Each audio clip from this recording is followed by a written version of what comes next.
வந்துட்டார். அவங்க என்ன முடிவு பண்ணிட்டாங்கன்னா இந்த முறை எடப்பாடி இவங்கெல்லாம் ஒரே நிற்பாங்க. பாட்டாளி மக்கள் கட்சி, எடப்பாடி, மோடி அண்ட் கம்பெனி, இந்த ஜெயிலுக்குள்ள போனார் தேவநாதன், அவர் ஒருத்தர், பாரிவேந்தர், எல்லாரும் இருப்பாங்க, ஜான் பாண்டியன், ஏசி சண்முகம். இது வந்து நின்று பார்த்து அவங்களுக்கு தோல்விதான் மிச்சம். அந்த ரவுடித்தனத்தை பற்றி வேறொரு நம்ம பேசியிருந்தோம்.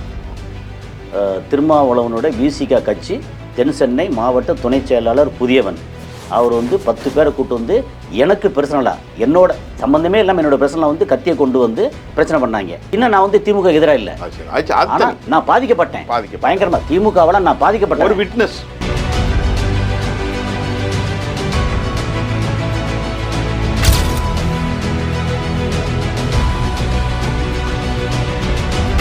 சாதாரண பொதுமக்கள் வெறுப்பு வருமா வராது? கண்டிப்பா வரும்.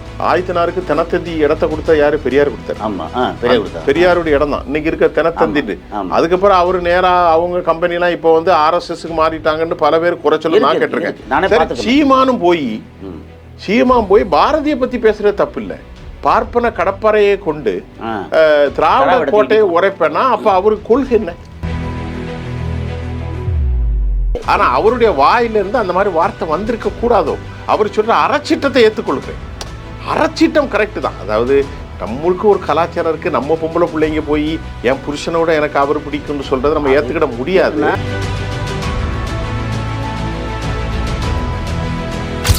நான் இனத்தால் மனிதர்களுக்கு பிரிவனுக்கு எதிரானவன். என்னுடைய கொள்கைனா மனிதன் அனைவரும். இப்ப யூதர்கள் இருக்காங்கன்னு வைங்களேன், யூதர்கள் அனைவரும் கெட்டவர்கள் நீங்க சொல்ல முடியாது. பிறப்பால் யாரும் கெட்டவனாக இல்லை.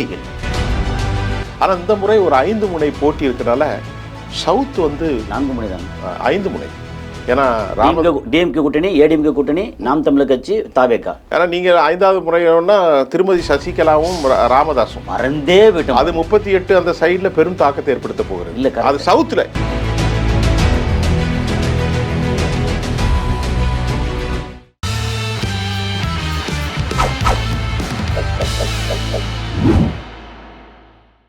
ஜெம் டிவி நேயர்களுக்கு வணக்கம்.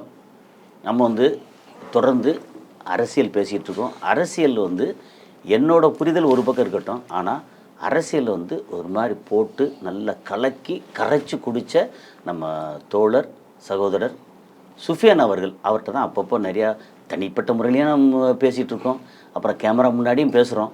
ஸோ அவரோட கருத்து இதெல்லாம் என்ன அப்படின்னு நம்ம வந்து பேச போகிறோம். வாங்க சார்.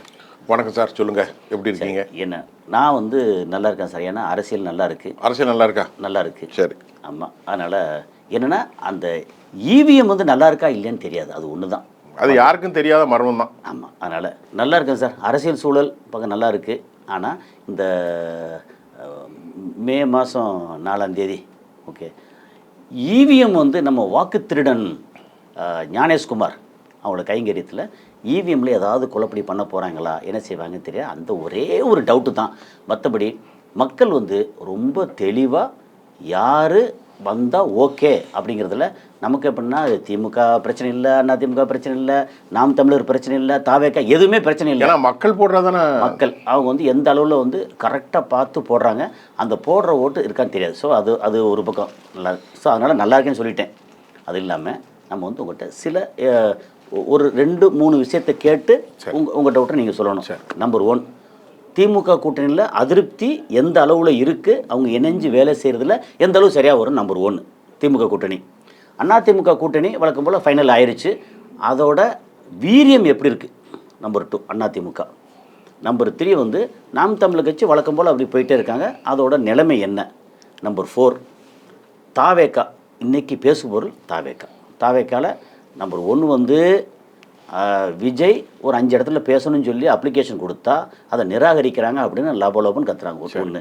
நம்பர் 2 வந்து அங்கே தாவேக்கா அங்கே அந்த பெண்கள் பேசுனதை வச்சு அவர் நம்ம நண்பர் பொன்ராஜ் ஓகே அவர் ஒரு யூடியூப் சேனலில் பேசும்போது தவறான வார்த்தைகள், அது வார்த்தை தவறானது, ஆனால் அதை வந்து யார் மேலே பிரயோகப்படுத்த அந்த மாதிரி ஒரு சர்ச்சை இருக்குது. அதுக்கு விஜய் நேரடியாக வந்து இது மாதிரி அவர் மேலே புகார் கொடுக்குறாருன்னு சொல்லிட்டு அந்த தகவல். இதை பற்றின மொத்தத்துக்கு நீங்கள் வந்து சொன்னீங்கன்னா எனக்கு உங்கள் புரிதல் நான் தெரிஞ்சுக்கிறேன். சரி, இப்போ நீங்கள் கேட்டது ஒட்டுமொத்த தமிழ்நாட்டுடைய அரசியல் களத்தை கேட்டிருக்கீங்க. ஒரு 10-12 நிமிஷத்துக்குள்ளே நீங்கள் சொன்ன ஒரே கேள்வி தான், ஆனால் பதில் ஒன்று தான். ஓகே, முதல்ல நம்ம எடுத்துக்கிடுவோம். இப்போ தமிழ்நாட்டில் நாளை மறுநாள் ஆரம்பிக்கிறது வாக்குப்பதிவு. வாக்குப்பதிவில் வேட்புமனு கிட்டத்தட்ட எல்லாருமே ஒரு ஃபைனல் பண்ணியிருப்பாங்க. வேட்பாளர்கள் யார், துணை வேட்பாளர்கள் யார், இணை வேட்பாளர்கள் யார், நாமினி யார், கட்சிகளுக்காக பிரித்து கொடுப்பது யார், எல்லாமே ஃபைனலாக இருந்தால் பண்ணி இருப்பாங்க. வெளியே வந்திருக்காது, பண்ணியிருப்பாங்க. இப்போ முதல்ல திராவிட முன்னேற்ற கழகத்தை நீங்கள் கேட்டீங்க. சரி, கடைசியாக நமக்கு கிடைச்ச சில தகவல்களில் சிலருக்கு பிடிக்காது. திமுகவை அதிகமாக விமர்சிப்பதில் நானும் உள்ளதான். சில நண்பர்கள் கேட்குறாங்க, டிஎம்கேக்கு நீங்கள் சில விஷயம் சாத்தியமாக இருக்கு இந்த மாதிரி பேசுகிறீங்களேன்னு. அது தப்பு இல்லை. ஏன்னு கேட்டிங்கன்னா, இந்த போட்டியில் திமுக முதல் இடத்தில் இருக்கிறது என்பதை உறுதியாக சொல்லிக்கொள்வேன். அதில் எந்த விதமான டவுட்டும் இல்லை. ஆனால் திமுகவுக்குள் சில அழுத்தங்கள் கடுமையாக கொதிநிலை இருப்பதற்கு காரணம், தேமுதிகவுக்கு 10 இடங்களை கொடுத்து ஒற்றை சார்பில் ஒரு லாபியை உருவாக்கி இருக்கிறார்கள் என்பதை யாருக்கு மன வருத்தம் என்றால், குறிப்பாக திருமாவளவன் மற்றும் மற்ற கட்சியினர்களுக்கெல்லாம் கொஞ்சம் மனசு வருத்தம். நமக்கெல்லாம் இவ்வளவு குறைத்து கொடுத்து நம்ம டீட்டெயில் பேசிட்டோம். அதை நம்ம நிறுத்திட்டேன். சரி, இப்போ அதிமுகவில் 2வது வந்துச்சுன்னா, அந்த மன வருத்தம் சொன்னீங்க இல்லையா, இப்போ கொஞ்சமாவது சரி ஓகே அப்படின்னு அட்ஜஸ்ட் பண்ணி ஜெல் ஆகுதா இல்லையா? ஜெல் ஆகி தான் ஆகணும், வேற வழி இல்லை. அதுதான் அவங்களுக்கு ப்ளஸ் பாயிண்ட். இந்த மன வருத்தங்கள்லாம் இட் வில் டிஸ்அப்பியர். ஓட்டு வரும்போது. ஆனால் ரொம்ப ஒரு ஜாக்பாட் யாருன்னு சொன்னோன்னா அந்த அம்மா தான். ஏன்னா கடந்த முறை நமக்கு கிடைச்ச தகவல், எடப்பாடி பழனிசாமி இந்த முறை 3 தொகுதிகளுக்கு மேல் தரவில்லை, அல்லது 4 வரைக்கும் கொடுக்கலாம். பணம் தருவதற்கு அவர் ரொம்ப யோசித்ததாகவும், ஏன்னா அதுக்கு முன்னாடி இந்த அம்மா எப்பவுமே ஏமாத்திட்டாரு. ஆமா, அதாவது எப்பவுமே பணத்தை வாங்கிட்டு கொடுக்கலங்கிறனால அவங்க விருப்பம் இல்லை. இந்த முறை டிஎம்கேக்கு என்ன கணக்கு பண்ணா கூட நேற்று சொல்லி இந்த 1 இயர் வாக்குகளை எல்லாம் கணக்கு போட்டு நம்ம பேசிட்டோம். அது ஒரு பக்கம் விட்டுருங்க. ஜாக்பாட் அவங்களுக்கு, ஜாக்பாட் பிரைவேட்டா அவங்களுக்கு, அது தனிப்பட்ட ஒரு மனுஷியா அவங்களுக்கு ஒரு 10 தொகுதி, ஒரு ராஜ்யசபா, ஏகப்பட்ட பணங்கள், அதுக்கப்புறம் ஜெயிக்கிறதுக்கு வாய்ப்பு. அடுத்த கட்சி நிக்கும், தொண்டர்கள் பூஸ்ட் தோத்துக்கிட்டே வந்துட்டாங்க. அவங்க என்ன முடிவு பண்ணிட்டாங்கன்னா, இந்த முறை எடப்பாடி இவங்கெல்லாம் ஒரே நிற்பாங்க. பாட்டாளி மக்கள் கட்சி, எடப்பாடி, மோடி அண்ட் கம்பெனி, இந்த ஜெயிலுக்குள்ள போனார் தேவநாதன், அவர் ஒருத்தர், பாரிவேந்தர், எல்லாரும் இருப்பாங்க, ஜான் பாண்டியன், ஏசி சண்முகம். இது நின்று பார்த்து அவங்களுக்கு தோல்விதான் மிச்சம். ஓகே, வெற்றி பெறவே இல்லை. ஆகவே இந்த முறை பழம் நல்கி பாலில் விழும் என்று கருணாநிதி சொன்ன மாதிரி பிரச்சனை இல்லை. அரசியல்ல மான மரியாதை எல்லாம் யாருக்கும் இல்லை. எவ்வளவோ திட்டிருக்காங்க அவங்களுடைய இடத்தை. அது இப்படி சொல்லிக்கலாம், நிரந்தர நண்பனும் இல்லை, நிரந்தர பகைவனும். பாலத்தை எடுத்தாரு கருணாநிதி, டிஆர் பாலு போட்ட அநியாயமான திட்டத்தில் தான் அந்த பாலத்தை பற்றி ஒரே ஒரு தகவல் முடிச்சு சொல்கிறேன். எனக்கு நான் லேண்ட்ஸ்கேப்பிங் நிறைய பண்ணது, டிசைன் பண்ணிட்டு இருக்கேன்ற விஷயத்தில் சொல்லிடுறேன். அந்த பாலம் அந்த இடிச்சாங்க இல்லையா, அது அநியாயமானது. என்ன ஒரே ஒரு விஷயம்னா, அந்த பாலத்துக்கு பேர் 88 பிரிட்ஜ். ஆக்சுவலாக இப்படி நேராக போகும், இப்படி கீழகுடி போகும். அதுக்கப்புறம் இங்கே போகிறதுக்கு இப்படி ஒரு சர்க்கிள், இப்படி ஒரு சர்க்கிள், ஒரு 8 ஆச்சா, இந்த பக்கம் ஒரு சர்க்கிள், இந்த பக்கம் ஒரு சர்க்கிள். அப்போ என்ன போடணும், இந்த பக்கம் 8, இந்த பக்கம் 8, அல்லது 4 சைபர் அப்படி போடணும். இதில் என்ன பண்ணிட்டாங்கன்னா, ஒரு பக்கம் 3 சைபர் போட்டாங்க. விஜயகாந்த் மண்டபத்தில் ஒரு சைபர் போடும்போது காம்பவுண்ட் வால் மட்டும் இடிபட்டது. ஆப்போசிட்டில் ஒரு சைபர் போடணும். அதை விட்டுட்டு இந்த உள்ளுக்குள்ள போற இடித்தாங்க. அது உண்மையிலேயே டிஆர் பாலு, கருணாநிதி இது எல்லாத்தையும் சேர்த்து இவன் ஒழிக்கணும்னு நினச்சாங்க. எப்போவுமே வீரியமான விதை எவ்வளோ தான் அமுக்குனாலும் பக்கத்தில் கூட முளைச்சி வந்துடும். அப்படி முளைச்சி வந்தது அதுதான் திமுகவுக்கு மிகப்பெரிய பின்னடைவாக வந்துச்சு. அந்த டைம் அது எல்லாம் வந்துச்சு. அப்படிங்கும்போது இது வேணுன்னே பண்ண வச்சிருக்குல்ல. அதில் டெக்னிக்கலாக பார்த்தாலுமே விஜயகாந்தை பழி வாங்குறதுக்காக இன்றைக்கும் பாருங்கள், அந்த கடைசி இன்னும் ஒரு ரவுண்டு இருக்கு இல்லையா, அந்த ரவுண்டு போடலை. அந்த ரவுண்டு போட்டால் அங்கே ஒரு பில்டிங் இடிபடும். இப்போ இங்கே பில்டிங் இடிபடுற மாதிரி இங்கே பில்டிங் ஓரளவு இடிபட்டுச்சு. மொத்தத்துக்கு டெக்னிக்கலாக திமுக பண்ணது அராஜகம் அந்த டைமில். சரி, இப்போது அதுக்கு தான் இப்போ கொடுக்குற வேண்டிய கொடுத்து காலி பண்ணிட்டாங்க. மனசு வருத்தத்தை குறைச்சிட்டாங்க. கொடுக்க வேண்டியது நல்லது. அது மிஞ்சி போனால் ஒரு 50 கோடி இடம் இருக்குமா இப்போ இன்னைக்கு மதிப்பு, அதுதான் வந்துருச்சே. சரி, அதை விட்டுருங்க. அதிமுகவில் என்ன பிரச்சனைனா, நேற்று நமக்கு முக்கியமான ஒரு சுயம் சேவக்கூடிய நண்பர், ரொம்ப படித்தவர், அவர்கிட்ட நாங்கள் எப்போவுமே தனியாக தான் பேசுவோம். ஆர்எஸ்எஸ் நண்பர்கள் எல்லா நண்பர்களும் எனக்கு உண்டு. சுயம் சேவக்னா ஆர்எஸ்எஸ். ஆமாம். அவர் என்ன நம்ம மக்களுக்கு எளிதாக புரியுறது வந்து ஆர்எஸ்எஸ் அப்படியே புரியுது. சுயம் சேவக் அவங்க என்ன சொல்கிறாங்கன்னா, எடப்பாடி வந்து மேலே உள்ள வழக்கு இன்னும் பெண்டிங்கில் தான் இருக்குது. சரி, அதை அவங்க எடுக்க வேண்டிய நேரத்தில் எடுப்பாங்க, பைத்தியக்காரர்கள் அல்ல. அவர் சொன்ன விஷயத்தை ஓகே, அதுக்கு காலம் நெருங்குகிறது, எடுப்பார்கள். ஆனால் எடப்பாடி வந்து கவனமாக கண்டெயின் பண்ணிட்டார். இந்த முறை வெற்றி பெற முடியாத தொகுதிகள் எல்லாம் தலையில வச்சு கட்டிட்டார். ஆமாம், 2 விஷயத்தில் வந்து ஆச்சரியமாக இருந்துச்சு. நான் இப்போ என்னோட கேள்வியை கேட்டுறதுல சொல்லுங்க பேச தலைக்கிறோம். 27 சீட்டில் நம்பர் 1 கண்டெயின் பண்ணுது. நம்பர் 2 வந்து எங்கெல்லாம் வந்து அதிமுக கூட்டணி தோற்குமோ அந்த இடத்த பூரா வந்து மெஜாரிட்டி வந்து பிஜேபி தள்ளி விட்டார். 18 தொகுதி கொடுத்துருக்காங்க. மொத்தம் 27ல் 18, அதில் 9 தொகுதி கொஞ்சம் வாய்ப்பு இருக்கு. இப்போ உதாரணத்துக்கு சொல்றேனே, வானதி சீனிவாசன் தெற்குல ஜெயிச்சாங்க. இப்போ தெற்கு அதிமுக எடுத்துக்கிட்டு வடக்கு கொடுத்துட்டாங்க. வடக்கு கொஞ்சம் டஃப். ஆமா, கோவை வடக்கா. அதே மாதிரி பாருங்க, திருநெல்வேலியும் அதிமுக எடுத்துக்கிட்டாங்க, சாத்தூரை கொடுத்துட்டாங்க. சூப்பர். சரியா? சரி, இந்த மாதிரி சில தொகுதிகளை சொல்றேன். அப்போ திருச்செந்தூர்ல ஜெயிக்கவே முடியாது, அங்க கொண்டு கொடுத்துட்டாங்க. கனிமொழி நீக்க போறதாக தகவல். அதை நம்ம அப்புறம் பேசுவோம். ஓகே, அதெல்லாம் தனித்தனி டாபிக். இப்போ ஏடிஎம்கேவுடைய லெவலில் சொல்லிட்டேன். திமுகவில் மன சங்கடம். மேலேருந்து ஏடிஎம்கே இவர் வந்து பயங்கரமாக அழுத்தி என்ன பண்ணாலும் இவர் வந்து பயங்கரமாக டீல் பேசி பிஜேபி வந்து ஒரு வழி பண்ணிட்டார். யாரு? ஆமாம். ஆனால் அது வந்து யானை ஒரு பக்கமாக ஒதுக்கி வச்சுற மாதிரி ஒதுக்கி வச்சிருப்பாங்க. சரியான டைம் வரும்போது சிக்கப்பட்டு ஒன்றா.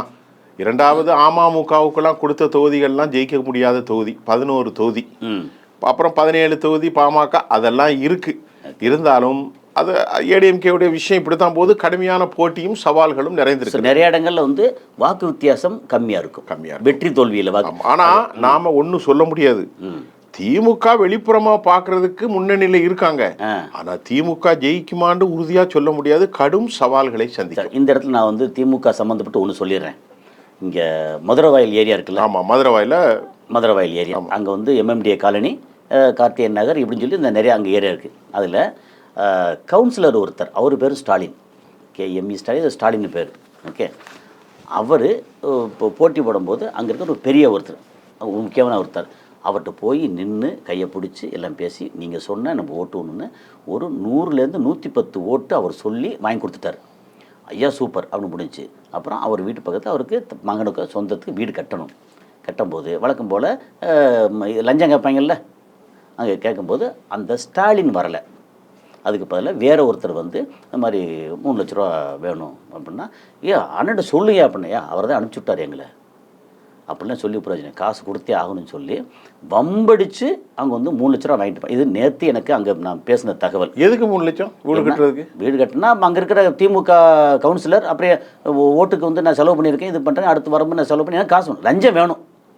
வீடு நீங்கள் வந்து ஒரு வீடு கட்டி பாருங்கள், அங்கே அதிகாரிகளுக்கு சிஎம்டிஏ பண்ண அங்கே அதிகாரிகளுக்கு, அங்கே லோக்கல் ஆட்களுக்கு அப்படின்னு நீங்கள் மண்ணை வெளியே கொட்டுறீங்க. எப்படி கொட்டக்கூடாது அப்படின்னு வந்து பிரச்சனை பண்ணுறாங்கன்னா அப்படி பண்ணுவேன். திமுக ஆளுகளை பார்த்துக்கிடுவாங்க கொஞ்சம், ஏதாவது புள்ளி. இன்னும் இத்தனைக்கும் அவருக்கு 110 குறைக்கலாம் இல்லை, 100 110 ஓட்டு வாங்கி கொடுத்த ஒருத்தருக்கு இந்த நிலைமை அப்படின்னா, அப்போ நாளைக்கு அவர் என்ன சொல்கிற வந்து நீ திமுக ஓட்டு போடாதீங்க அப்படின்னு சொல்லி அவர் இன்ஃப்ளூயன்ஸான ஆள்.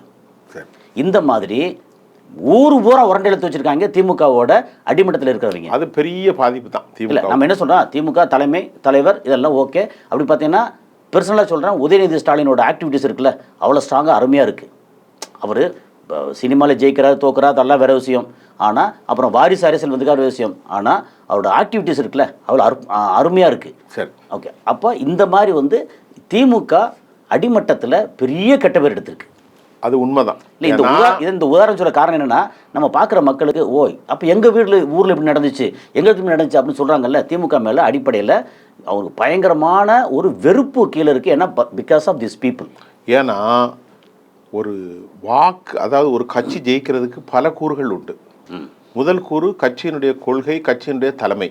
இரண்டாவது கட்சியினுடைய நலத்திட்டங்கள், மக்களை பாதிக்காது. எல்லாவற்றையும் விட இந்த ஆன்டி இன்கம்பன்சின்னு ஒரு வார்த்தை இருக்கு பாருங்க, அது எங்கன்னா இந்த ரவுடி பசங்க, இந்த லோக்கல்ல உள்ளவங்க, இவர்கள்லாம் அந்தந்த கட்சிக்கு அதிமுக, திமுக, பாஜக யார் ஆளுகிறார்களோ அவர்களால் ஏற்படுத்துகிற சில கட்சிகளை வைக்கும்போது மக்களிடத்தில் பெரும் முகசுளிப்பு வரும். அந்த ரவுடித்தனத்தை பற்றி வேற ஒரு நம்ம பேசியிருந்தோம். திருமாவளவனோட விசிகா கட்சி தென் சென்னை மாவட்ட துணை செயலாளர் புதியவன் அவர் வந்து 10 பேரை கூட்டு வந்து எனக்கு பர்சனலாக என்னோட சம்மந்தமே இல்லாமல் என்னோட பர்சனலாக வந்து கத்தியை கொண்டு வந்து பிரச்சனை பண்ணாங்க. அதை நம்ம வந்து ஏற்கனவே ஒரு இதில் காணொலியில் பேசியிருந்தோம். அப்போது நான் என்ன செய்வேன் வந்து திருமாவளவன் கட்சி எனக்கு திருமாவளவன் பிடிக்கும், அருமையாக பிடிக்கும், அதே மாதிரி வன்னியரசை பிடிக்கும். ஆனால் திருமாவளவன் கட்சி வந்தாங்கன்னா நம்ம வந்து என்ன செய்வோம், எனக்கு இந்த மாதிரி பண்ணவங்க இவ்வளோ மோசம் பண்ணாங்கல்ல நம்ம என்ன செய்வோம், பாதிக்கப்பட்டவங்களுக்கு இது நான் சொல்கிறேன். இது மாதிரி எனக்கு வந்து எப்படின்னா நான் இங்கே பாதிக்கப்பட்டேன், ஆனால் திருமாவளவனோட கொள்கை அது நடவடிக்கை ரொம்ப பிடிக்கும். ஆனால் ஒரு விஷயம் சார், அதிமுகவில் எல்லாத்துலேயும் உண்டு. இந்த டிஎம்கே கம்பெனி மாதிரி ஐடிஎம்கேல ரவுடிஸும் அவ்வளோ இல்லை, குறைச்சு இன்னொன்று கொஞ்சம் குறவு தானே இருக்கலாம். இருந்தா கூட இந்த அளவுக்கு வந்து பயங்கர சில்லறத்தனம் பண்றது இல்லை, பண்ண மாட்டாங்க. இது அம்மா இருக்கும்போது ஒரு பெரிய கண்ட்ரோலில் இருந்துச்சு, நேரடியாக நீங்கள் ஃபோன் பேசலாம். ஆனால் டிஎம்கே வந்துட்டாலே இந்த பேச்சு நானே பாதிக்கப்பட்டிருக்கேன். இல்லை நீங்களே ஒரு படிச்சவர் நேரடியாக நான் வந்து அறிவாலயத்துக்கு போனேன், இந்த மாதிரி உங்கள் கட்சி கொடி கட்டிட்டு வந்து இப்போ ஒருத்தன் இப்படி பண்ணுறான், முகமது அனீஸ் ஒருத்தன் இப்படி பண்ணுறான், என்கிட்ட வந்து பிரச்சனை பண்ணுறான்னு கேட்டால் அவங்க வந்து அன்பகம் கலைன்னு ஒருத்தர் 2 கோடி தொண்டர் இருக்காங்க, யாரை போய் கேட்க சொல்கிறீங்க அப்படின்னு சொல்லி. ஏன்னா இதை ஏன் சொல்றேன்னா இந்த மனோநிலை உங்களுடைய பாதிப்பு இன்னும் நான் வந்து திமுக எதிராக இல்லை, நான் பாதிக்கப்பட்டேன் பயங்கரமா. திமுகவால நான் பாதிக்கப்பட்டேன், ஒரு விட்னஸ். ஆமா, நீங்க சொல்ற ஒரு விட்னஸ், ஆனா செய்தியாளன் பாதிக்கப்படுறாங்க. சரி, அப்ப இந்த இடத்துல வந்து சாதாரண பொதுமக்கள் வெறுப்பு வருமா வராதா? கண்டிப்பா வரும், கண்டிப்பா வரும். சரி, இப்ப இது டிஎம்கே உடைய குரூப்ஸ் பார்ப்பாங்க, எல்லாருமே பார்க்கட்டு. ஆமா, நண்பர் திருமாவளவனுடைய நண்பர்களும் பார்ப்பார்கள். பார்க்கறதுக்காக பேரை சொல்லி ஏன் சொல்றேன்னா நான் நேரடியாக பாதிக்கப்பட்டவன், நானே சாட்சி. ரைட். இப்போ அடுத்து நம்ம பார்க்குறது விஜய். இல்லை நாம் தமிழர் கட்சி போகிறவங்களும் ஒரு இது சொல்லணும், எப்படி இருக்காங்க? நாம் தமிழரை பற்றி எனக்கு ஒரு பெரிய புரிதல் ஒன்றும் இல்லை. ஓகே. இப்பொழுது கூட ஒரு லண்டனில் இருந்த ஒரு தமிழ் தேசியமான ஒரு முக்கியமான ஒரு பெரும் செல்வந்தர் ஒருத்தரை அவருடைய ரெப்ப சந்தித்தேன். இப்போ நாம் தமிழருக்கு நீங்கள் எல்லாம் ஆதரவு கொடுக்குறீர்களா என்று கேட்டேன். அவர் இலங்கை சார்ந்தவர். இப்போ அவர் சொன்னார், தமிழ் தேசியம் பேசுவதற்கு பொய்யோ புலையோ ஒருத்தர் சொல்லி கொண்டிருக்கிறார், அவரை நாங்கள் எதிர்ப்பதால் எங்களுக்கு எந்த பிரயோஜனமும் இல்லை. ஓகே, அதனால் நாம் தமிழர் அப்படியே போகட்டு. நாம் தமிழர் வந்து என்னவென்றால் இதில் ஒரு விஷயம் எனக்கு புரியவில்லை. ஒன்றுமில்லாத தேமுதிகவுக்கு 100 ரூபா கொடுத்தாங்க, 150 ரூபா கொடுத்த நாம எண்ணி கொடுக்கல. பலர் சொல்லக்கூடிய செவி வழி செய்தி. ஆனால் நாம் தமிழர் 8% வைத்தாலும் அவருக்கு பேரம் பேசினால் பெட்டி பெட்டியாக கொடுப்பதற்கு டெல்லியிலும் ஆட்கள் ரெடி, தமிழ்நாட்டிலும் ரெடி. ஆனால் அவர் ஏன் அந்த பேரத்தை ஏற்றுக்கொள்ளவில்லை? அதை அவர் நிறைய கொள்ளையடிச்சு வச்சிருக்காரு, பிள்ளைய லண்டன்ல ஸ்கூல்ல சேர்த்துட்டாருலாம் சொல்றாங்கல்ல, அவர் ஏன் அந்த பணத்தை வாங்காம தனிச்சு நிற்கிறார் கேட்குறேன். இல்லை அது கேட்டா நான் வந்து சீமானை வந்து பர்சனலாக மீட் பண்ணியிருக்கேன். இல்லை அது பேசியிருக்கேன். ஆனால் என்னென்னா நீங்கள் என்னை பற்றி என்ன வேணாலும் பேசிக்கிங்க, நான் வந்து மாற்றி மாற்றி பேசக்கூடிய ஆளு தான். ஆனால் இந்த நம்மளுடைய கட்டமைப்பு அடிப்படை இருக்குல்ல, இந்த அடிப்படையை தமிழ் தேசியமும் யாருடனும் கூட்டு சேராமையும் அதை வந்து நம்ம மாற்றவே முடியாது. அதில் நம்ம இறங்கிட்டோம்னா என்னைக்கு வந்து தேமுதிக வந்து இந்த மாதிரி போச்சோ அது மாதிரி நாம் தமிழர் கட்சியும் போயிடும். இன்றைக்கு இல்லாட்டாலும் இன்னொரு 20 வருஷம் கழிச்சாவது நாம் தமிழர் கட்சி நிற்கும் அப்படின்னா அதுக்கு இது இருக்கும். இப்போ அவர் சேரவே மாட்டார். ஆனால் எப்படி சேருவார்னா எதிர்காலத்தில் அவரோட கருத்தை ஒத்து அவர் தலைமை ஏற்றுட்டு கீழே வந்தானே சேர்ப்பார். ஒரே ஒரு கேள்வி கேட்குறேன், கூட்டணி அவர் சேரலைங்க, ஓகே விட்டுருங்க. தமிழ் தேசியமும் பெரியாரும் நான் வித்தியாசமாக பார்க்கல. ஆமாம், பெரியார் அதாவது ஏன் நான் அடிப்படை கொள்கை உள்ளவனா, நான் ஒரு கொள்கை சார்ந்தவர். அந்த கொள்கையிலே எப்படிப்பட்ட கொள்கைன்னா, பிறப்பால் மனிதர்கள் உயர்தாலும் இல்லை என்றும், ஒரு ஆட்சி முறையும் மனிதர்களையும் ஒரு பவுண்டரிக்குள்ள இந்த எல்லை என்று வகுத்திருக்கிறது என்றும், அதை வைத்து மகனை பிரிக்கக்கூடாது இனத்தால் என்ற ஒரு உறுதியான கொள்கையை உள்ளவர். அப்போ தந்தை பெரியாரும் தமிழ் தேசியமும் ஒன்றுதான். அதை பற்றி தந்தை பெரியார் ஒரு கன்னடர் என்று சொன்னாலும் அவர் இங்கே பிறந்து இங்கே வளர்ந்து இந்த மக்களுக்காகவே தான் அவர் பாடுபட்டார். ஆனால் சீமான் அவர்களுடைய இந்த கொள்கை, இந்த கோட்பாடு, இந்த கோட்பாடுடைய நிலைத்தன்மைக்கு காரணம் என்ன? அது ஒன்று சொன்னாங்க, அது எந்த அளவுக்கு உண்மைன்னு தெரியாது. அது வந்து ஆர்எஸ்எஸ் டீம் இருக்குல்ல, அவங்க வந்து சீமானுக்கு பெரிய அளவுக்கு பணத்தை கொடுத்து தந்தை பெரியார் முதல்ல வந்து எதிர்த்து நில்லுங்க, எதிர்த்து. சரி, இப்போ நீங்கள் சீமானை பற்றி சொன்னீங்க. ஆமாம். 20 வருஷம் கழிச்சாவது நிலைத்திருக்குண்டு இது தனித்துவமாக நிற்கும் போது. ஆமாம், அவர் அது சரி. ஆனால் சம்மந்தமே இல்லாமல் தமிழ் தேசியம் எதுக்கு உருவாச்சு சார்? தமிழர்களை அடிமைப்படுத்துகிறாங்க. 1920களில் தமிழர்களை அடிமைப்படுத்தினால தான் அனைத்து வேலைகளிலும் தமிழர்கள் இருந்தாலும் தான் அன்னைக்குள்ள செட்டியார், நாயுடு, நாடாறு எல்லாரும் சேர்ந்து தான் தமிழ் தேசியம் உருவானது. அப்போ அதே தமிழ் தேசியத்துறையில் ஆயத்தனார்லேருந்து அவ்வளோ பேரும். ஆயத்தனாருக்கு தினத்தந்தி இடத்த கொடுத்தா யாரு? பெரியார் கொடுத்தாரு. பெரியாருடைய இடம் தான் இன்னைக்கு இருக்க தினத்தந்தின்னு. அதுக்கப்புறம் அவரு நேரா அவங்க கம்பெனிலாம் இப்போ வந்து RSSக்கு மாறிட்டாங்கன்னு பல பேர் குறைச்சலும் நான் கேட்டிருக்கேன். சீமான் போய் பாரதியை பத்தி பேசுறது தப்பு இல்லை. பார்ப்பன கடப்பறையை கொண்டு திராவிட கோட்டையை உரைப்பேன்னா அப்போ அவருக்கு கொள்கை என்ன? ரொம்ப சிம்பிள். நீங்கள் வந்து பெரியார் கொடுத்த இடத்துல இருக்கக்கூடிய தினத்தந்தி எப்படி மாறிச்சோ, தினத்தந்தி ஓனர் ஆரம்பித்த அந்த கம்பெனி நாம் தமிழர் கட்சின்ற கட்சி வந்து இவர் கைக்கு சேர்ந்துருச்சு. அப்போ ரெண்டும் ஒன்று தான். சரி, அவ்வளோதான். ஏதான் நாம் தமிழர் அவ்வளோதான். இல்லை, இப்போ நாம் தமிழர் கடப்பறையை கொண்டு அடிப்பேன்னு சொன்னார், அதுக்கு தான் கெட்டது. இப்போ நீங்கள் தமிழ் தேசியம்னா அந்த வார்த்தை அவர் சொல்லியிருக்க கூடாது. சரி, ரைட். இப்போ நம்ம விஜய்க்கு வந்துடும். ஓகே, நேரம் முடிய போகிறது. ரெண்டு விஷயம்தான். ஒன்று வந்து இங்கே 5 இடத்துல பிரச்சாரத்துக்கு அனுமதி மறுப்பு, அது வந்து பெருசாக பேசுகிறாங்க. நம்பர் 1. நம்பர் 2 வந்து நம்ம நண்பர் பொன்ராஜ். நண்பர் பொன்ராஜ் வந்து எனக்கு ரொம்ப வேண்டிய க்ளோஸ். ஒரு அறிவுஜீவி, நல்ல ஒரு அறிவுஜீவி, நல்ல படித்தவர், எனக்கு ரொம்ப நெருக்கமான நண்பர். நீங்க எப்படியோ மனம் விட்டு பேச எனக்கு. ஆனா அவருடைய வாயிலிருந்து அந்த மாதிரி வார்த்தை வந்திருக்க கூடாதோ. அவர் சொல்ற அறச்சீட்டத்தை ஏற்றுக்கொள்கிறேன். அறச்சீட்டம் கரெக்டு தான். அதாவது நம்மளுக்கு ஒரு கலாச்சாரம் இருக்கு. நம்ம பொம்பளை பிள்ளைங்க போய் என் புருஷனோட எனக்கு அவர் பிடிக்கும்னு சொல்றதை நம்ம ஏத்துக்கிட முடியாது. அதை வந்து பொது வெளியில எல்லாரும் ரசிச்சாங்க, இது பண்ணாங்கல்ல. ஒரு தலைவனா இருந்த விஜய் வந்து தட்டி கேட்க வேணாம். அவர் ஒன்னே தான் தட்டுறது இல்லையே, எதையும். அதாவது உலகத்திலே பெரிய கொடுமை என்ன தெரியுமா? 41 உயிர்கள் போயிட்டா இவர் அங்கேயே இருக்கணும். இது வந்து அந்த ஊர்லயே தான் இருக்கணும். இல்லை, அதாவது தவறுனா 1-2 பரவாயில்ல, துறந்த தவறு. இப்போ என்னன்னா அந்த லேடி ஒன்று சொல்லுது, எனக்கு என் புருஷனை விட எனக்கு விஜய் தான் பிடிக்கும் அப்படின்னு சிரிச்சுக்கிட்டே ஒரு மாதிரி கேவலமாக பேசினாலும் ஒரு லேடி. அதுக்கப்புறம் ஏன் விஜய்க்கு வந்து நான் தங்கச்சியாக இருப்போம், அக்காவாக இருப்போம், பொண்டாட்டியாக இருப்போம். அப்புறம் அவன் தோட்டி கூட வந்து 4 பொண்டாட்டி வச்சுருக்கான், அவருக்கு என்ன 40 வைக்கக்கூடாதா அப்படின்னு இந்த மாதிரி வரைமுறை தாழ்ந்து கேவலமாக பேசக்கூடிய உங்களுடைய தொண்டர்கள் அல்லது ரசிகர்கள் அப்படின்னு பெண் ரசிகர்கள் இப்படி வச்சிருக்க இடத்துல அந்த தலைமை வந்து ஒரு வார்த்தை பேசலை. அவர் பேசுனது வந்து இந்த வரைமுறை தவறி பேசுனாங்க இல்லையா, அவங்களத்தான் குறிப்பிட்டு சொன்னார். ஆனால் அந்த வார்த்தையை பொதுவெளியில் சொன்னது, வார்த்தையை வேற மாதிரி நாகரிகமான வார்த்தையை போட்டுக்கலாமோ அப்படின்னு ஒரே ஒரு இதானே வரைய. நீங்கள் சொன்ன அறச்சீட்டம் கரெக்டு, அறச்சீட்டம் கரெக்ட். கொஞ்சம் அந்த தேனா அப்படிலாம் சொல்லியிருக்க. இந்த வார்த்தையை போட்டு இவங்க வந்து கமிஷன் ஆஃபீஸர் டிஜிபி அங்கே போய் இவங்க கம்ப்ளைண்ட் நேரடியாக கொடுக்க போய் இது வந்து பரபரப்பான செய்தியாக மாறிடுச்சா? நேற்று ஃபுல்லாக செய்தியாக மாறிடுச்சா? இன்றைக்கி வந்து தெரிஞ்சோ தெரியாமலோ பொன்ராஜ் வந்து அவர் அப்துல் கலாமோட பிஏவாக இருந்தவர், ரொம்ப முக்கியமான ஆலோசகர்.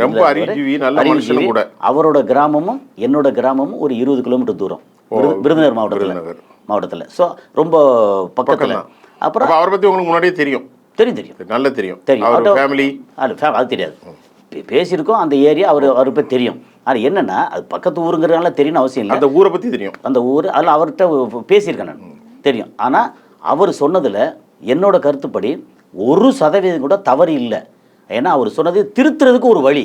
எப்போ இனிமேல் இப்படி பேசாதீங்கப்பா, ஏதாவது ஒரு தலைவர் சொல்லுவாங்க, எப்பா இனிமேல் வந்து இந்த மாதிரிலாம் பேசாதீங்க அப்படின்னு.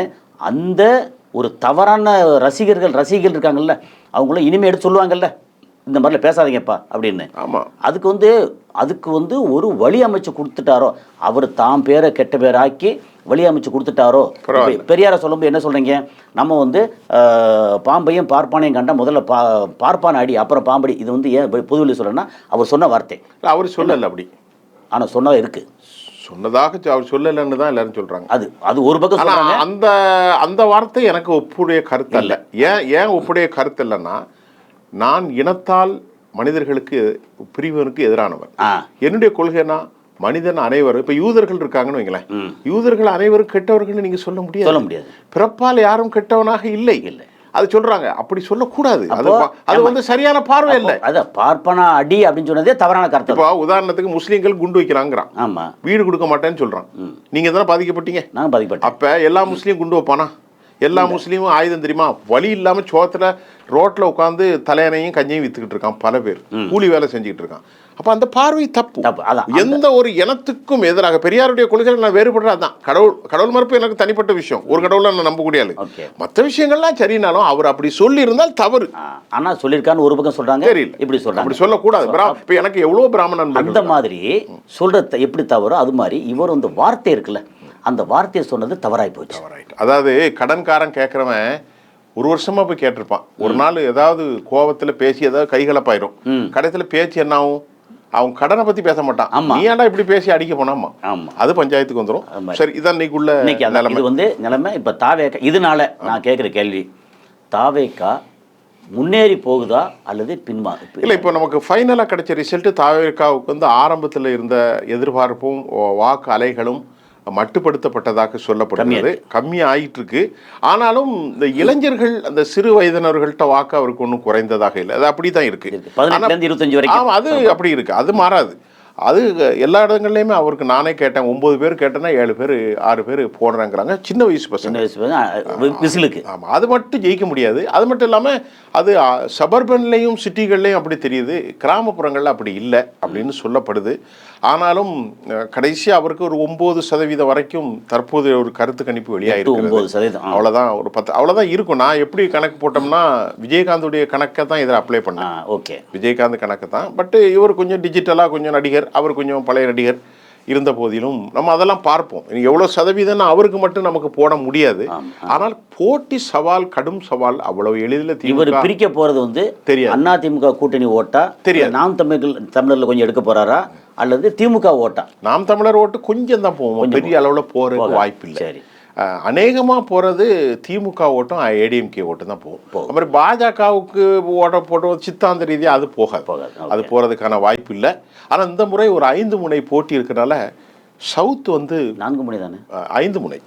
ஏன்னா டிஎம்கே கூட்டணி, ஏடிஎம்கே கூட்டணி, நாம் தமிழர் கட்சி, தாவேக்கா. ஏன்னா நீங்கள் 5வது முறையோன்னா திருமதி சசிகலாவும் ராமதாசும் மறந்தே போயிட்டோம். அது 38 அந்த சைடில் பெரும் தாக்கத்தை ஏற்படுத்த போகிறது. இல்லை, அது சவுத்தில் நீங்கள் மறந்தே போயிட்டு உண்மையில அந்த மறந்துனா அதில் அது முக்கியமான விஷயம். அது வந்து சவுத்தில் பெரிய தாக்கம் திருச்சி வரைக்கும் வரும். முக்குளத்தூர் வாக்கு வங்கி, டெல்டா வாக்கு வங்கி, திருவாரூர். சரி, அப்படி பார்த்தா நம்ம வந்து ஐயா ராமதாஸ், ஆமா, அவர் நீங்க பாருங்க அவர் மேல வந்து பரிதாபப்படக்கூடிய ஆட்கள் நிறைய பேர் இருக்காங்க. வயசாயிட்டு இல்ல, அவர் தான் கட்சி ஆரம்பிச்சாரு, எல்லாம் பண்ணாரு. பெத்த புள்ளையே இப்படி பெத்த புள்ள ஒரு மேட்ட மினிக்கு அவ வந்து கீழே இறங்கி வர மாட்டார். அவர் எப்படி டாக்டர் நிற்பாரு, மந்திரியை பார்த்து அடகு பார்த்தாரு. அதுவும் அப்பாவை இந்த மாதிரி பண்ணது.